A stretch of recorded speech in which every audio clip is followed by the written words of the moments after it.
AITA for telling my ex's sterile affair partner to have her own daughter if she wants to share cheerleading with one. I, 40F, and the mother of two amazing kids, a 10-year-old daughter and a 7-year-old son.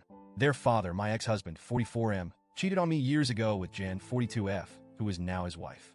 The affair shattered our family, and while I've done my best to move on for the sake of my kids, Jen continues to make things difficult. To start from the beginning, my ex and I were married for several years, and for the most part, I thought we had a good relationship. We had our kids, and we're building a life together. Sure, he traveled a lot for work, but I thought we were a team. Then Jen came into the picture. Jen wasn't some random woman. She was dating someone in my ex's friend group, and we crossed paths regularly at gatherings. Over time, she made an effort to get to know me, small talk at parties, following me on social media, even texting me occasionally about things like recipes or parenting tips. I thought she was just being friendly. I was completely blindsided when I found out she had been sleeping with my husband. I'll never forget the day I found out.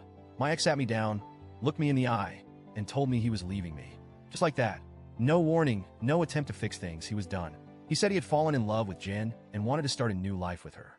I remember feeling like the ground had been ripped out from under me. I had to pick up the pieces for the sake of our kids, who were too young to understand what was happening. To make things worse, Jen tried to play the victim. She claimed she didn't mean to hurt me, that she hoped we could all get along for the sake of the kids. She even suggested that we could be friends again someday. I was furious. How could she think we'd ever be friends after what she did? But I kept my composure because I knew my kids were watching. Fast forward to now. My ex and Jen have been married for several years. He only has custody of the kids 6 days a month, which is partly because of his demanding work schedule. He travels out of state frequently, so this arrangement keeps the kids with a parent me most of the time. Jen has no biological children of her own. She and my ex made a point to tell me early on that she's sterile. I never asked, but they brought it up, hoping I'd share the kids more and encourage them to see Jen as a second mom. I made it clear from the start that I wasn't interested in co-parenting with Jen. She's not their mother, and she never will be. I've always supported my kids having a relationship with their dad, but Jen's involvement is not something I'm willing to facilitate.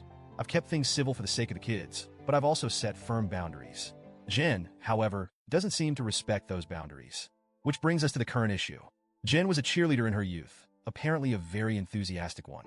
She volunteers with local cheer programs and has been trying to get my daughter into cheerleading for a while now.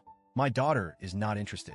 She's more into art and science, and while she's tried a few sports, cheerleading has never been on her radar. A couple of weeks ago, my daughter came to me visibly upset.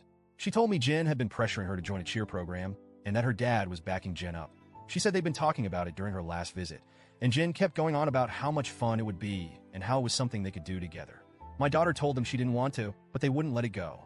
She asked me to step in and help. As part of our custody agreement, decisions about extracurricular activities need to be agreed upon by both parents. So, I reached out to my ex through the parenting app we use and told him our daughter would not be joining cheerleading unless she wanted to. I emphasized that she'd already expressed her lack of interest and that they needed to respect her wishes. Instead of responding on the app like he's supposed to, he sent me a series of angry texts. He accused me of ruining things, said I was being unreasonable, and called me a bunch of names I won't repeat here. Then Jen got involved. She tried calling me, but I didn't answer.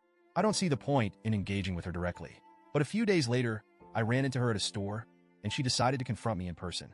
It started off somewhat civil. She said she felt like I was punishing her by not letting her bond with the kids. She went on about how she's been in their lives for years, and how she has every right to share things like cheerleading with them. I told her, calmly at first, that she doesn't get to force my kids into activities they don't want to do. I said our daughter isn't interested in cheerleading, and that's the end of it. But Jen wouldn't let it go. She followed me around the store, practically pleading with me to understand her perspective. She started crying and said it's her dream to share cheerleading with a daughter. She said it hurts so much that she'll never have a child of her own to share those experiences with. I'd had enough. I turned to her and said, if you want to share cheer with a daughter, then go have one of your own. Leave mine alone.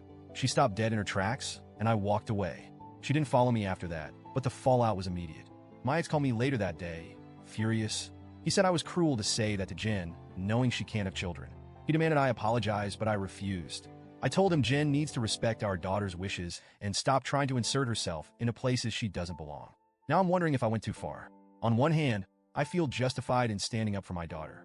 She shouldn't be pressured into doing something she doesn't want to do, especially by someone who isn't her parent. On the other hand, I can see how my comment might have come across as harsh. I wasn't trying to hurt Jen. I just wanted her to back off. So, Reddit? AIDA?